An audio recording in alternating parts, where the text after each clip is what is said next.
Hello there guys, welcome to another of my live videos, and today I'm just be officially updating you on some more latest news. So if you do consider drop your likes, and if you do consider subscribe to the channel as always. So there is lots to negotiate on this video today. So on this video today I'm going to give you some news who I think possibly Manchester United are going to go in for in January, and of course these lots of other things to currently talk about. So reportedly Manchester United have identified James Maddison as a potential signing in January. So that means reportedly the club could consider making a move for James Maddison in January, or perhaps next summer. Don't forget throughout the course of the summer, well, we was in for James Maddison earlier on in the summer. We was only tentatively linked to him. He wasn't one of our main priority targets. But obviously we do know that James Maddison is primarily an attacking midfielder, and obviously that midfield is one of the priority areas, of course, where Manchester United do need to strengthen up, because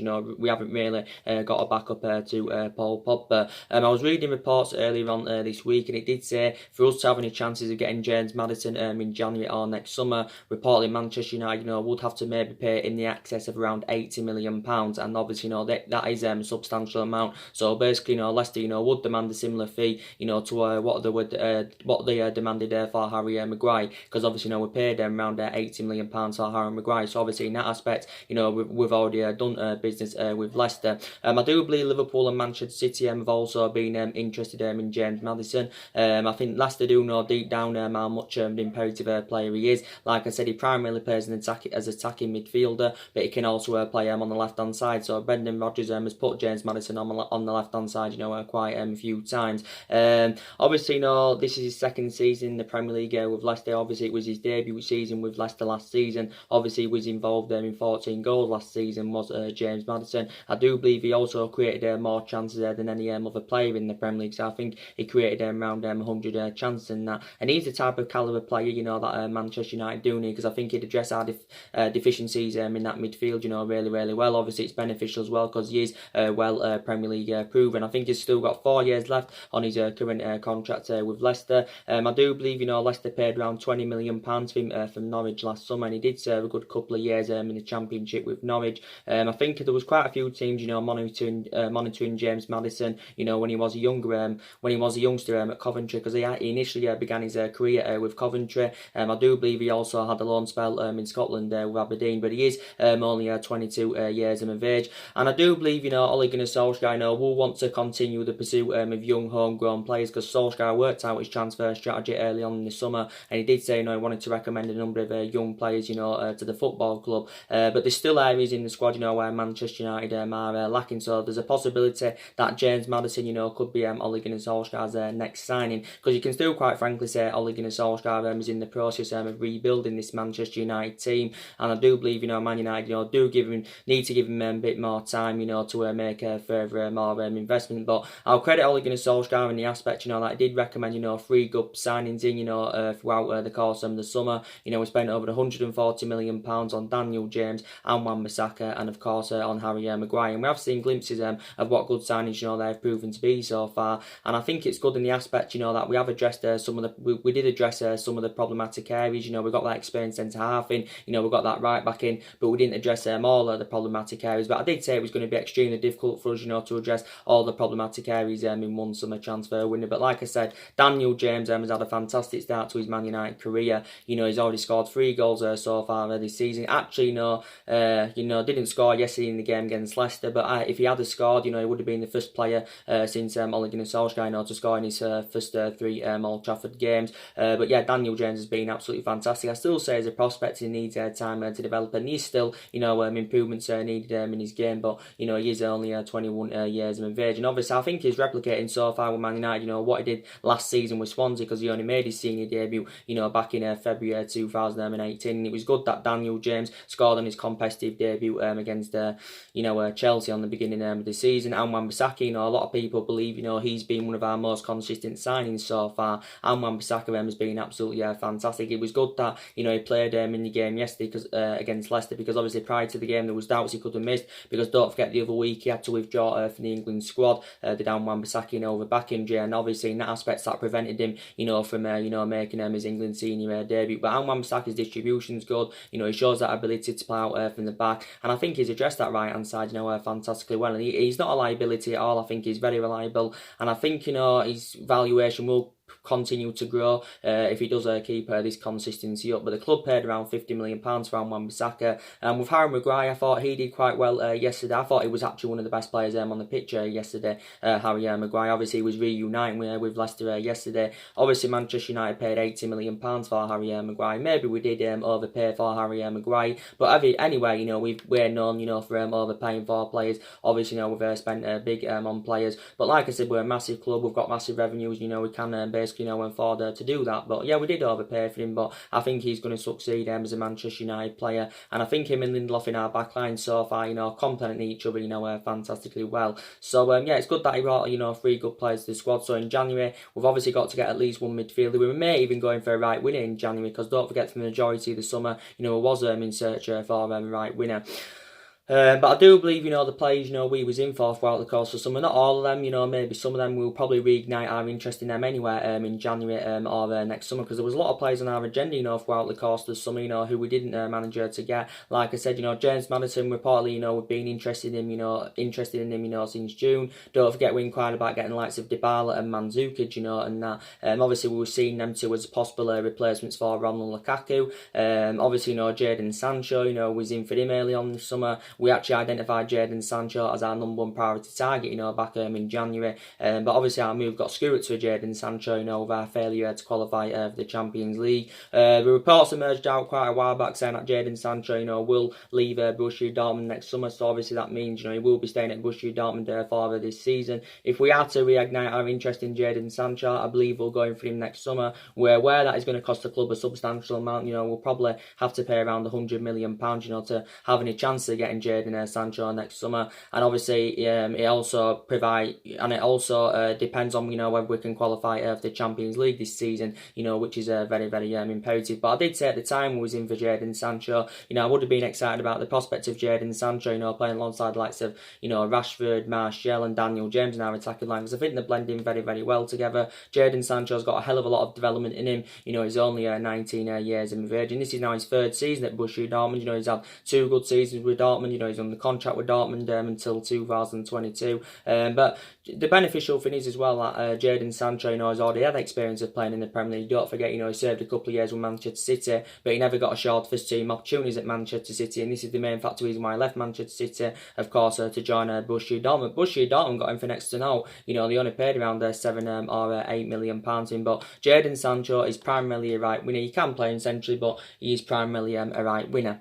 So he's another potential Manchester United, was a potential Manchester United target. Bruno Fernandes, we could possibly reignite our interest in him in January. Obviously, don't forget, he was one of our main priority targets throughout the course of summer. We was in for Bruno Fernandes for the entirety of the summer, and I did say, I would have been excited about the prospect of Bruno Fernandes playing alongside Paul Pogba in our midfield. But I did say, with our failure to qualify for the Champions League, that was one of the main factor reasons what went against us in the summer transfer window, because I did say certain players at a certain calibre and level, would have had reservations about joining the football club, with our failure to qualify for the Champions League. But I'm delighted, that we got back to winning ways yesterday against Leicester. Ole Gunnar Solskjaer, give his overarching view and his overall analysis on the game, and he did say, it wasn't a great game for Manchester United. It wasn't a great team performance. There was some players, that did play really, really well, but it wasn't the best performance. So all that matters is, we did get the result. And I did say, Leicester have enjoyed a pretty decent start to this season. That was Leicester's first defeat yesterday,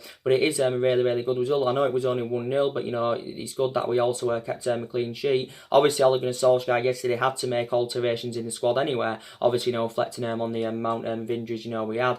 We had a lot of injuries in the team. We've got quite a few imperative players out for injury.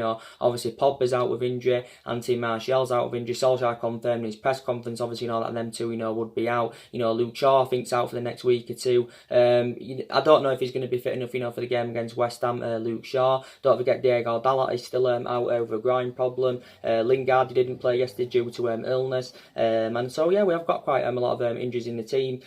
But reflect on the amount of injuries we had. 1-0 victory over Leicester, I think, is a pretty good result, and that obviously it was from a Marcus Rashford penalty. But you can say Leicester controlled large periods of the game, and that they didn't really create a lot. I think they had a couple of chances in the first half, and Ben Chilwell and James Maddison, David De Gea had to make a couple of saves. But prior to that, Leicester, didn't really create create anything. But yeah, very, very good result for Manchester United. And now, obviously, hopefully now this win, can boost our confidence up, and hopefully now, we can go on a winning run. So it is only our second victory of the season. So we've won so far 5 games, gone 2 wins, 2 draws, and 1 loss. Because I didn't actually say, we've enjoyed a pretty difficult start to the season. It's not that we've particularly, played badly. Like recently, Gary Neville was saying, we're just basically, we don't seem to be creating. Well, we are creating chances in certain games, but we're just not being clinical enough in front of goal. And this is obviously, something that Manchester United do need to justify. But Neville said the other week he still believes that Man United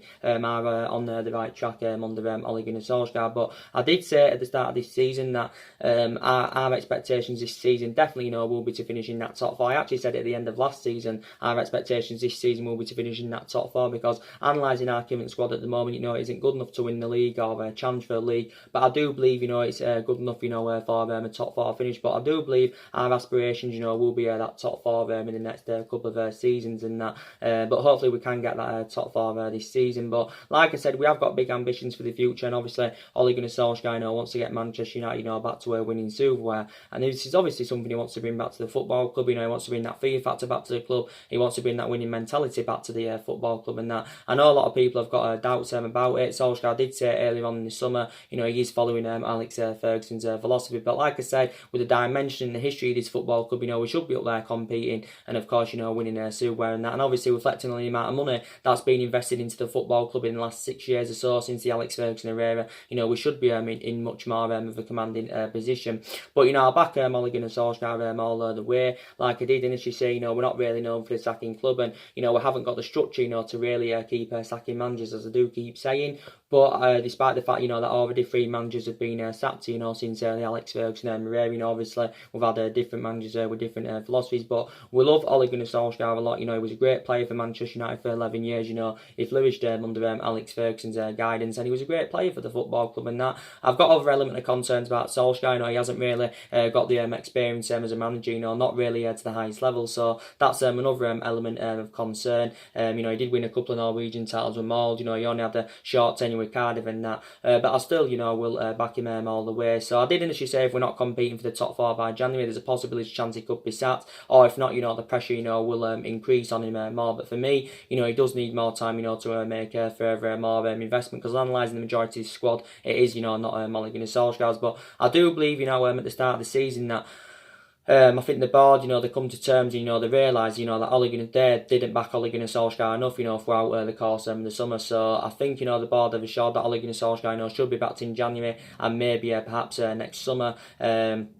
But I think the board, come to terms, and I think, regardless of what happens this season, Ole Gunnar Solskjaer's job, should be safe for at least this season. But definitely, further more investment is needed in the squad. And analysing our squad, it is a pretty decent squad and that, but I just think, further more investment is needed, in my opinion.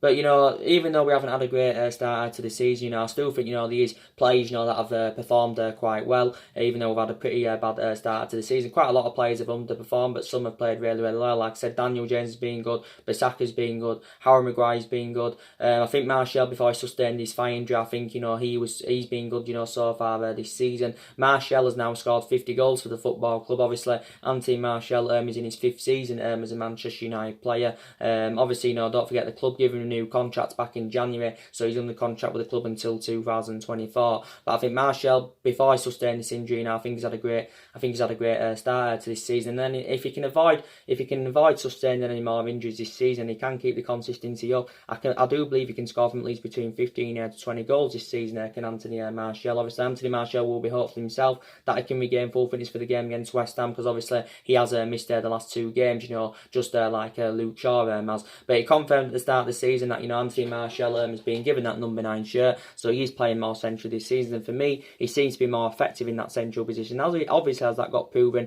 throughout pre-season and that. Obviously, Martial, in the aspects, Martial's comparable to Rashford in terms of that, they can play in the same positions. Martial can play centrally, he can play out wide. Rashford can play centrally, he can play out wide and that. But for me, of what I've seen of Rashford in the last couple of games, I don't think he's performed to his best. I thought he put a better performance out than he did against Southampton, but it wasn't out this world and that. So we don't really know, Rashford's preferred position, to be quite honest with you. But like I did say, Rashford's still a long-term solution for Man United. He's only 21, Martial's only 23. So I'd still say, they are developing, fantastically well. But I think of what I've seen so far this season of Anthony Martial, I think he's replicating, what he did in his debut season with the football club. Because obviously, I think Martial scored 17 goals in his debut season. Obviously, this was back under the Louis van Gaal era. But yeah, Martial has done really, really well. Another player I've been really, really impressive in, that's Scott McTominay, where it was good that he kept his place in the team yesterday. I thought he put another good, decent performance out yesterday. He wasn't the best player on the pitch, but I thought he put a pretty decent performance out, did McTominay. And like I said, in the aspect of him being a long-term solution for Manchester United, I've got concerns and elements about that. But I think he's enjoyed a very, very good start to this season as McTominay. I think he's played between the lines well. His defensive contribution, that's been quite good. And he did really, really well throughout pre-season. But I don't know if he's got all the attributes, McTominay, to succeed as a Man United player. But I think he's had a great, great start to this season. We know mainly so far this season he has been mainly playing alongside Paul Pogba. But obviously due to Paul Pogba's absence, he was playing alongside the Nemanja Matic yesterday. And I thought Nemanja Matic was quite poor in the game yesterday. With Nemanja Matic, I've got a lot of element of concerns about him. And I did say I think he's a player, Manchester United, need to consider moving on in January or next summer. Obviously, he's no longer first choice as Nemanja Matic. He was first choice last season, and we have seen glimpses of how good Nemanja Matic can be. We do know how good he can be. He can pass the ball well at times, but he's just not fast enough. He's too slow. He makes that midfield look totally static, and he isn't getting any younger. He is aging up as Nemanja Matic. So he's a player I think that needs to go in January or next summer. Despite the fact that a lot of players have left now since Ole Gunnar Solskjaer's arrival, I still believe there's still problematic players at the football club that do need to go. But yeah, I've got a lot of element of concerns about Nemanja Matic. In regards to Andres Pereira, I don't know if he's a long-term solution for Man United. Obviously, it was good in the aspects that I gained more experience, because obviously don't forget, he's been on a few loan spells, with Granada and Valencia. Obviously he went on loan in Spain, with Granada and Valencia. Did Andres Pereira. Again, don't know if he's a long-term solution for Man United. So in that aspect, I've got the same thoughts of what I've got about McTominay. With Fred, I thought Fred was very impressive, when he came on in the game against Leicester yesterday. Fred, let's be honest, he hasn't performed to the same sort of level, as he did do with Shakhtar Donetsk and that, because he was an exceptional player at Shakhtar Donetsk, so I will credit him in that aspect, but he hasn't mainly replicated this at Manchester United. But Solskjaer, I think, said he expects to see better things from Fred this season, so we've definitely got to get at least one midfielder in the January transfer window, maybe even two midfielders in, because the initial plan was, to keep Paul Pogba, which we have done, and get two midfielders in, that can replace Ander Herrera and Marion Fellaini. So I was infuriated throughout the course of summer that we didn't recruit a replacement for Ander Herrera and Marion Fellaini. So I was, very, very disappointed about that. But like I said, we've got games now, coming up thick and fast. You've got West Ham coming up at the weekend. Well, it's actually, FC Astana in the Europa League on Thursday. Then it's West Ham away. Then I do believe we go to Rochdale at home in the Carabao Cup. Then it's Arsenal at home. So like I said, games are coming up thick and fast. So now we've got to go on a good winning run if we do want to keep our hopes up, for that top four without a shadow of a doubt. Like I did say, we've got a lot of young players as well in the squad, that are developing and trying to improve, as I think you are all aware of. Obviously, Mason Greenwood, I'm surprised Mason Greenwood wasn't involved yesterday. I'm surprised he didn't start from the start, Mason Greenwood, because Solskjaer recently said, he was becoming infuriated, with Rashford's recent performances and that. And I'm surprised Mason Greenwood, didn't get given that chance yesterday. And, Solskjaer actually assured at the start of the season, that Mason Greenwood, will get more first team opportunities at Manchester United. Greenwood did play throughout pre-season, but he has played this season, but he's only made 4 substitute appearances so far this season. So I think Mason Greenwood's got to get given a chance, from the start. And I thought Leicester would have been the game yesterday. Effects on the amount of injuries, I thought it would have gone more with the youth. And I'm surprised he didn't start Mason Greenwood, because I think he did say recently Solskjaer was considering giving Mason Greenwood more of a prominent role at the football club. Mason Greenwood only made his full debut in the 2-0 defeat to Cardiff at the end of last season. He did well for the reserves last season. He scored scored 30 goals in 29 games, and he's only 17 years of age. He's Mason Greenwood. With Chon, he did come on in the game yesterday. I think that's the first time he's played in the Premier League this season. Chon, obviously he came on for one match yesterday. Chon, he recently said about Chon, he's been in negotiations with the football club over a new contract. Obviously, he received loan offers from PSV and Feyenoord this summer, that his former club Feyenoord, that is, and he obviously turned these loan offers down because obviously he wants to, stay at Manchester United anyway, at least for this season. Chon is only 19 years of age. But I think Solskjaer again, he said like he said about Mason Greenwood, he will be assured more first team opportunities, but he said reportedly Chon has to work hard, to gain these first team opportunities. Chon's only made like 4 first team appearances since his arrival from Feyenoord back in 2016, so now Chon is in his 4th season as a Manchester United player. Angel Gomez, again, I'm surprised, he, didn't get given the chance yesterday. I'm surprised he didn't even play against Southampton. Angel Gomez, obviously, he is one of our midfield options. He did initially say, Angel Gomez should be a big part of the squad this season. Obviously, Alex Tuanzebe, he came on in the game yesterday. Did Alex Tuanzebe, and did say, he'll get his chances this season, even though Harry Maguire and Victor Lindelof are our first choice centre back. Obviously, Alex Tuanzebe returned to the club early on in the summer because last season, he had been on loan with Aston Villa. We've also got Jimmy Garner as well, another one of our young players. So we have got a hell of a lot of young players in the squad. We have got quite a lot of aging up players. We've got quite a few fringe players.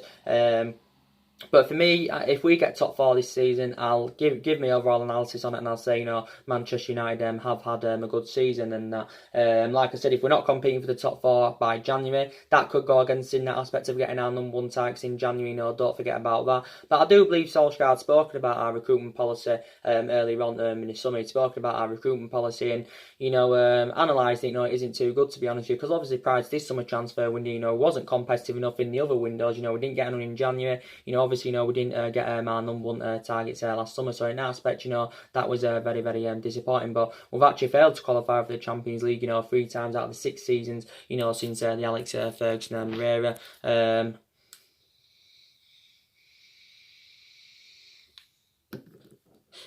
Since the Alex Ferguson era.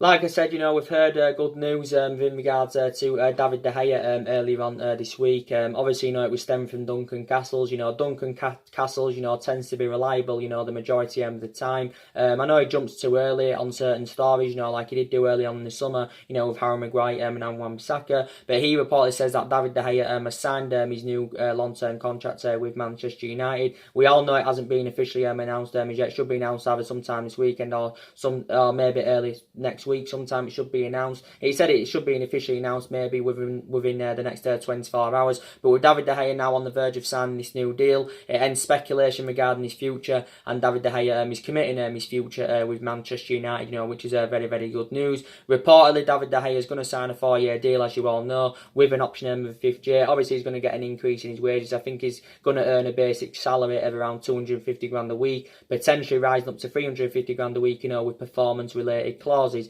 So I think this figure makes him the highest paid player at the football club. But it was coming out earlier on this week, I think it was, and the Guardian were first to report on it, and they actually said David De Gea was close to signing a new contract. 101 great goals reported on it as well, and it was stemming from Adam Crafton in the 101 great goals. Adam Crafton is an athletic journalist, and he said on De Gea's behalf, that he's on the brink of signing a new deal with Manchester United. Now, like I did say, there has been sort of change of narratives on, there's been sort of change of narratives in regards to David De Gea, because obviously it was the other week it did say, David De Gea, was on the verge of rejecting a contract offer from Man United, and he did initially say, he was, we was at risk of losing him on a free transfer. And then again, there was a change of narrative at the start of pre-season, because it did initially say it was looking very imminent at the start of pre-season that David De Gea was going to be signing a new 6-year contract with the football club, worth up to around 375 grand a week. It actually said at the start of pre-season that, we'd had breakthrough in negotiations with David De Gea's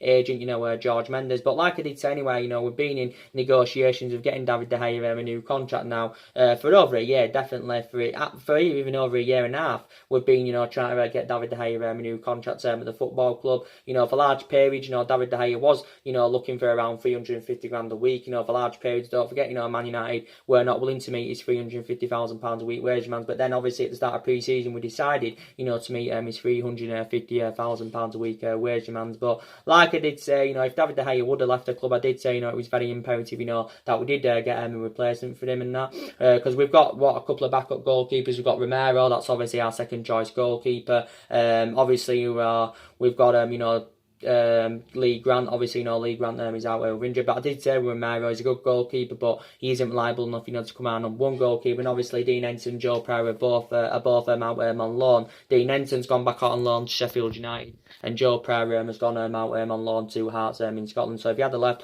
I said, we needed a replacement for him. There were a couple of goalkeepers in our agenda, who could have replaced David De Gea at the football club. Obviously, Jan Blanc was our number one priority target to replace him. We was in for him early on this summer. Don't forget there was talks of Jordan Pickford, so we instructed scouts, to keep a close eye out on them. But we do know now that David De Gea is staying at the football club, which is very, very good news. Don't forget, PSG were regarded as the favourites to get him early on this summer. Real Madrid have been linked with David De Gea for a number of years. Real Madrid were actually on the brink of getting him back in 2015, but due to fax machine, the deal never materialised. And I thought it would have been open to making a return back to Spain. De Gea, obviously, don't forget, he's born in Spain, his relatives in Spain. He began his footballing career in Spain, with Atletico Madrid. So he could have, made the return back to Spain and that. Like I said, Juventus recently, inquired about getting David De Gea, but due to our lack of competitiveness for several years now, and due to our, pretty bad start to this season, David De Gea is still remaining loyal to the football club. So in that aspect, you have got to credit him. And I think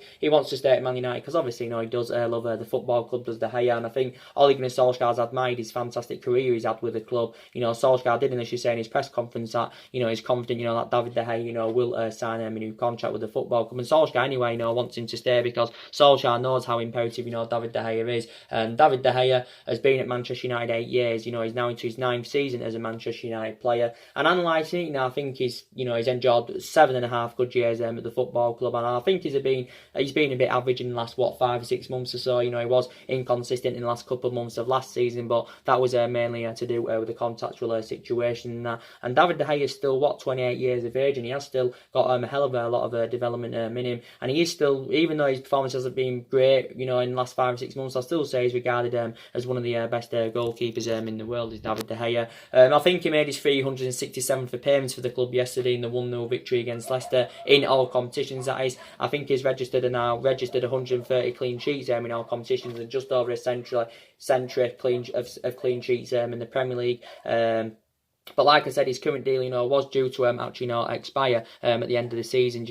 Was David De Gea's. But yeah, Man United paid around £18.9 million for him from Atletico Madrid back in 2011. I said he's been here since Alex Ferguson era, and he's won the Smack Buzzer Player of the Year, 4 times out of 5 seasons. Obviously, reflecting on his impressive performances. But he's also won everything domestically, at the football club. So I'm very, very happy, that David De Gea is, staying at Manchester United. But when it's fully announced, like I said, and I will give you an update on that.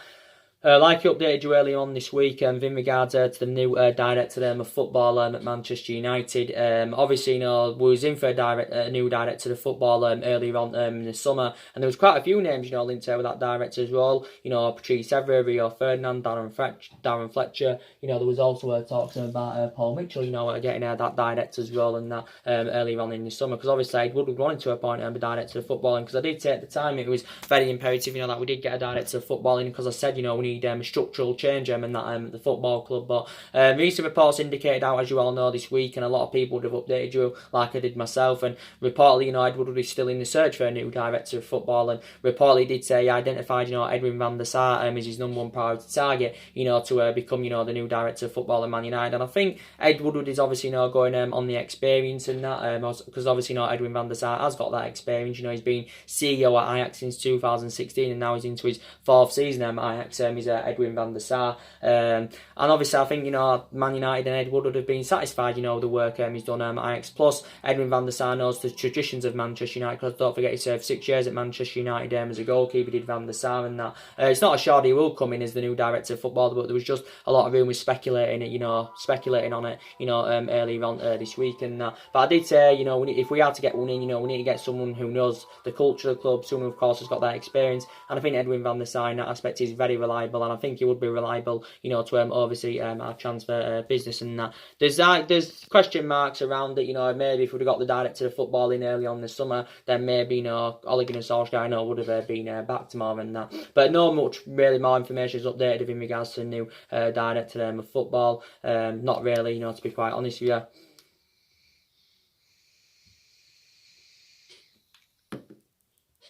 But actually, I do know how many players, Ole Gunnar Solskjaer wants. Because actually, before we got, Daniel James in Wan Bissaka and Harry Maguire, Solskjaer actually said at the beginning of the summer, that he wanted to recommend at least, maybe even more, but he said he wanted to recommend at least, 5 new additions to the squad and that. We did get that summer clear out, that we did want, that was good in that aspect, Obviously, we've seen around 6 or 7 players leave now, since Ole Gunnar Solskjaer's arrival. Obviously, Antonio Valencia left at the end of last season after he served 10 years at the football club.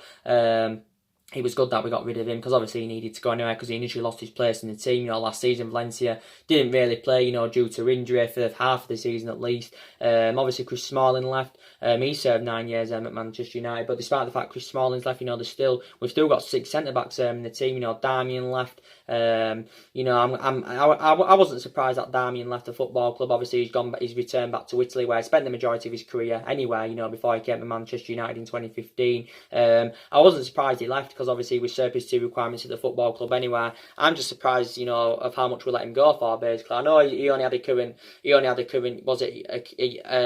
under a year left on his current deal anyway, but I'm surprised how much, we let him go for. We let him go for just over £3 million, but we initially paid £12.7 million for him from Torino back in 2015 under Louis van Gaal. So in that aspect, that's bad business. So we've been quite recently known, recently, for overpaying for players, and then when it comes to letting them go for next to nothing, we've done it quite a few times this summer. Prime example, Darmian, we've done it with him. We did it with Ander Herrera. We let his contract run down. We paid £29 million for him from Atletico Bilbao, was it, in 2014. He had 5 successful years at Manchester United, and then, we let him go on a free transfer. So I'm infuriated that he left anyway, because you could arguably say he was one of our best players since the Alex Ferguson era, but I would have been a bit more relieved, if we'd have got some money for Ander Herrera, but letting him go on a free, was bad business. So he left as well under Herrera. Marion Fellaini left after he served 6 years at Man United. We know he went to China in January. Obviously, Romelu Lukaku left. I'm happy, with the business we did with in regards to Romelu Lukaku, because, we did get a substantial amount for him. In that aspect, I'm surprised that we got £70 million for him.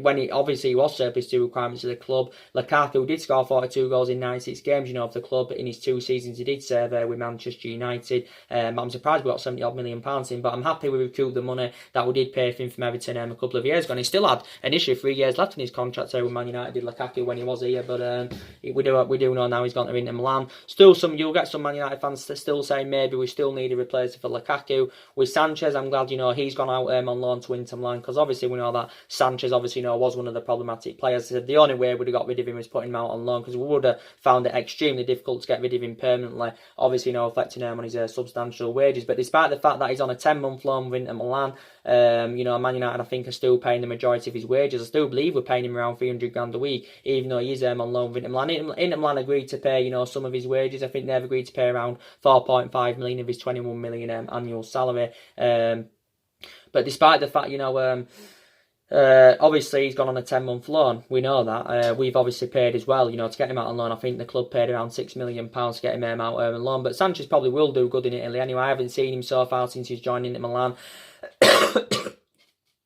But he'll probably do good in Italy anyway, because the football in Italy is a bit slower than the Premier League and that. And he enjoyed difficult 18 months anyway with Manchester United. And did even say if Sanchez would have stayed at the football club, he probably only would have been mainly playing in the Carabao Cup or the Europa League game anyway.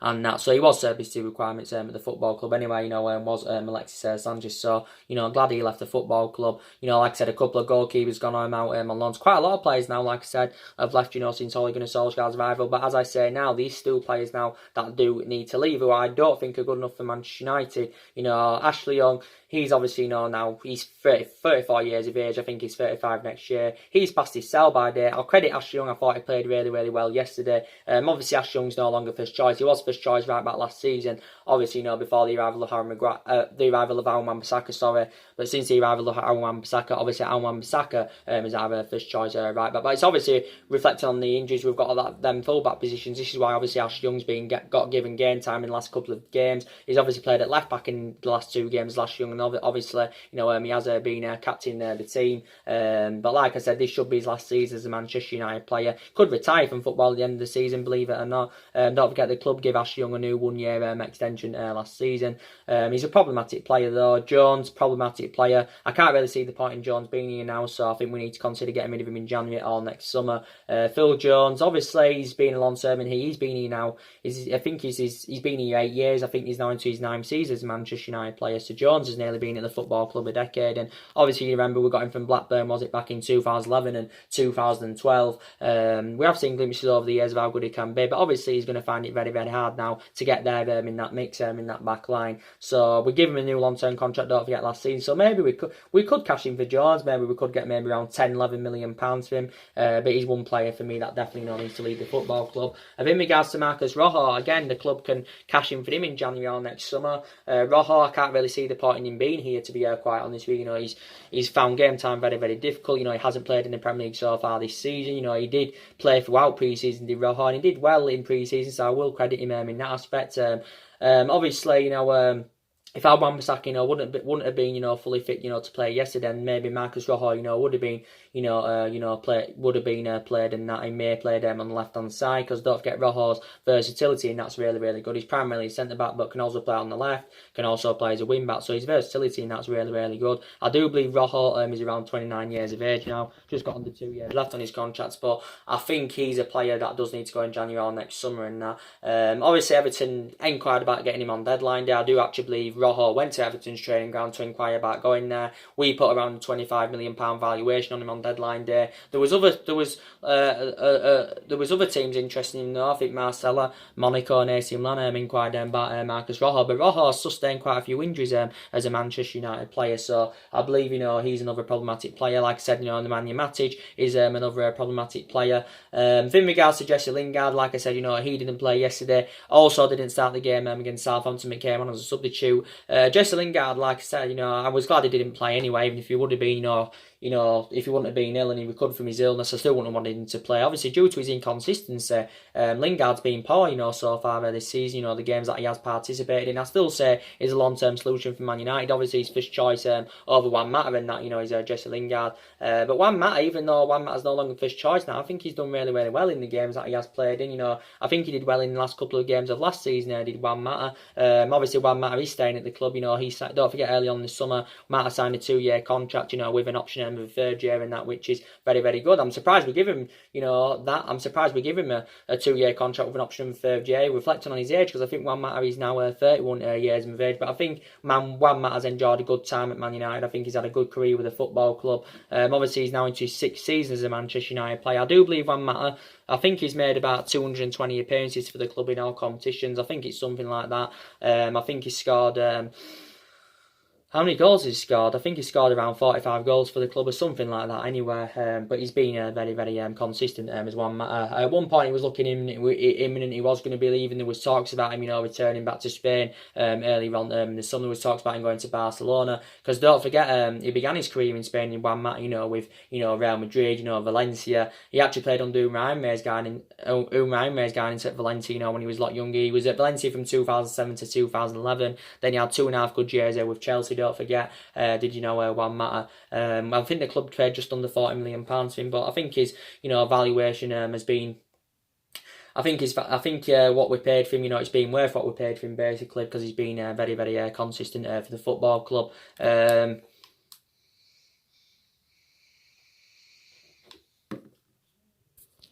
But for me, yeah, these are still certain players, that do need to leave the football club. And like I did say, we have been inconsistent in the last 6 or 7 years or so. And I initially said, I don't like the way the football club anywhere has been run in the last 6 or 7 years. Like I said, a hell of a lot of money has been invested into the football club. Over £140 million has been spent this summer under Solskjaer. Just under £400 million was spent under Mourinho. Over 200 million was spent under Van Gaal. 67 million, I think, was spent under Moyes. So, if my calculation's right, we spent nearly £900 million in the last 6 or 7 years on players. If you want to take into account, if you want to take into account in terms of the wages and that, it's over £1 billion because we have now got players on big contracts and that at the football club. We have got big players now. We have got players on big contracts at the football club. But I did say, regardless of who our manager is, no one's going to ever follow Alex Ferguson's legacy. We're never going to replicate, what we did under Alex Ferguson. And I did say, I'm hopeful that, this team, can, at this day and age now, can replicate, what the team did under Alex Ferguson. But, I have got huge doubts about that. But, if Ole Gunnar Solskjaer, was to be sacked as Manchester United manager, just for example, I know he probably won't be this season, but, who would you recommend in? Like I said, even before we actually, appointed Ole Gunnar Solskjaer in, obviously, there was, we was in for Pochettino for a long time, don't forget, obviously, he was heavily linked with the managerial role at Manchester United, but I did say at the time we was in for Pochettino that, he had no intentions of leaving Tottenham. Pochettino's done a really, really good job at Tottenham, so I will credit him in that aspect. He's got that experience. He hasn't won out in terms of silverware, so in that aspect, he hasn't got that proven pedigree, has he? So he hasn't won out yet as a manager as Pochettino. He's good at developing young players in that. And at the time, after Jose Mourinho's sacking, there was a lot of talks about Pochettino coming in. There's a lot of other talks of other managers possibly coming in, but Pochettino was the leading candidate. And Gary Neville said at the time, he would have been the right candidate for Manchester United with Pochettino. His philosophy is supposed to be really, really good.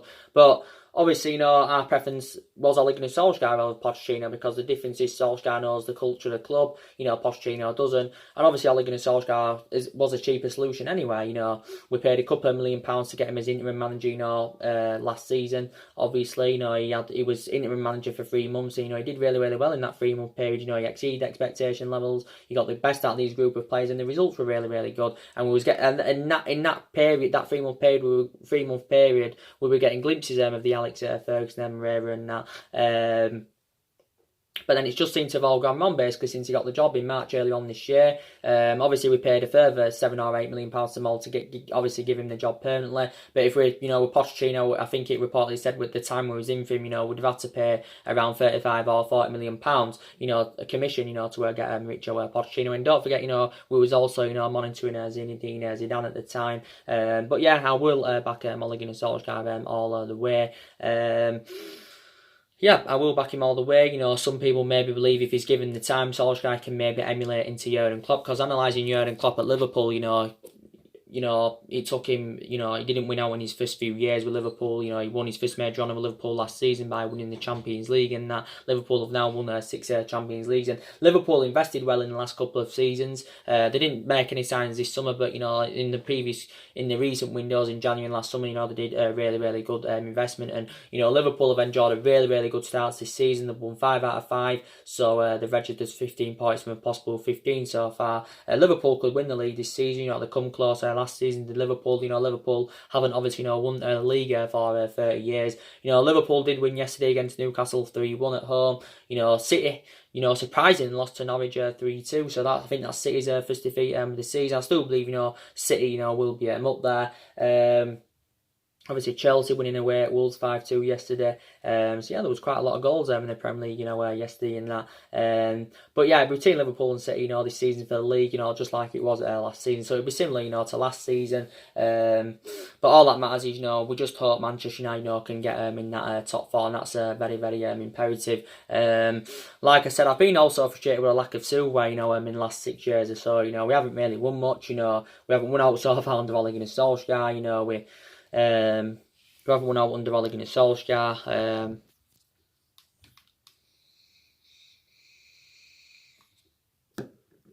We haven't won out under Ole Gunnar Solskjaer. You know, we won the Europa League and League Cup under Jose Mourinho era. You know, we won the FA Cup back under Louis van Gaal era. I think this was back in 2016. You know, we didn't win out under the David Moyes era, and you know, we haven't won the league, you know, since 2013. You know, obviously that was in Alex Ferguson's last season. In that particular season, won the league comfortably.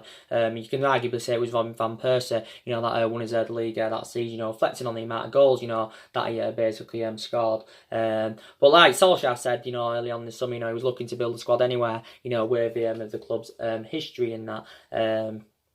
But yeah, you know, we've had, you know, good players and that over the years, but it just proves always spending big on players and getting them glad to go players, you know, doesn't always, you know, guarantee success and that. So the main part of this video, you know, was to give you the news of who, well, I've been updating you regularly, hadn't I, about, you know, who I think Man United could possibly go in for in January. Now, recent reports have been circulating out saying that, you know, we've identified James Maddison as a potential sign in January. If we don't go in for him in January, we could move in for James Maddison next summer. But I think he would be definitely the right solution for Man United. I think he'd, you know, fit the culture of the football club, you know, and he'd dramatically improve our midfield, and obviously we'd see him as a good replacement for Paul Pogba, don't forget as well, you know, because Paul Pogba, you know, even though we've convinced him to stay for now, at least until January, I still believe Paul Pogba's plans for the future, you know, is to make him move to Real Madrid, because don't forget Paul Pogba was relentlessly linked to a move to Real Madrid, you know, this summer, early on in the summer and that. I know Juventus were also in for him. You know, there was talks about him going back to Juventus, where he did have 4 successful years in cheering with Juventus.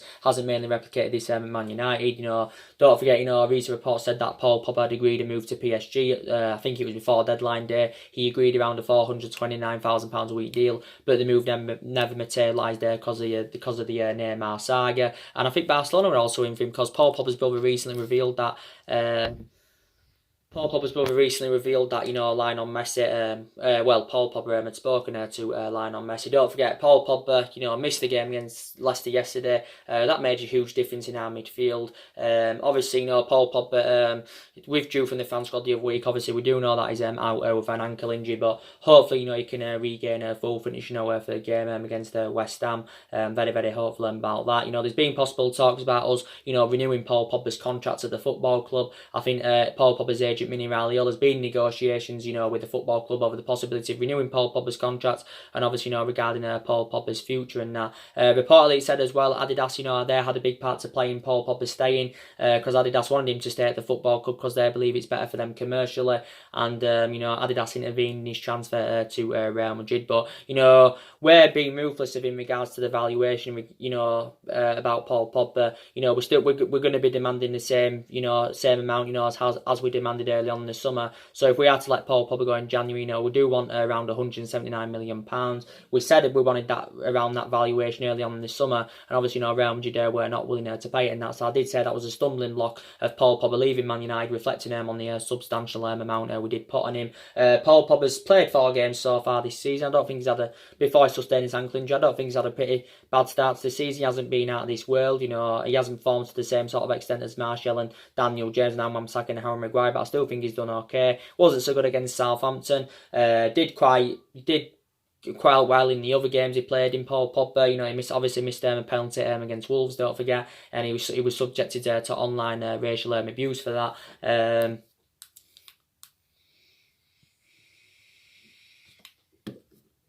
He was subjected to online racial abuse for that, but yeah, I think he handled the situation well. But Paul Pogba's still got 2 years left on his current contract with Man United, you know, with an option, you know, to extend it by a third year. So the good news is we do know that he's staying at the football club, which I'm very, very delighted about. But yeah, so there'll be more live videos, you know, coming up today. There'll be one coming up later on, you know, to keep you up to date on what's going on, you know, regarding the Manchester United news and that, you know, as we always do on this channel. The Man United Astana preview will be coming up probably either Tuesday or Wednesday. That will be coming up next week, building up, you know, to the game. And that obviously FC Astana, obviously they're from Kazakhstan, you know, obviously they're sitting 4th in the Kazakhstan Premier League. Don't really know much about it. I don't know anything about FC Astana, if I'm going to be quite honest with you. We've also got in our group group. I think Maddison, Belgrade, and AZ Alkmaar. You know, we've also got them in our group. Obviously, Chelsea won the competitions last season, winning 4-1 against Arsenal. Obviously, you know, we won it a couple of years ago under the Jose Mourinho era. So I do believe we're probably good enough, you know, to win the Europa League. But I said, you know, with the size of this club and that, you know, we shouldn't really be in the Europa League. But, you know, if we can get the top 4 or win the Europa League, get qualification back into the Champions League, you know, I will be really, really happy about that. So anyway, guys, drop your comments, likes below on the channel. If you do consider subscribe, as always, and take care. God bless, and I'll see you all again very soon. Thanks for watching.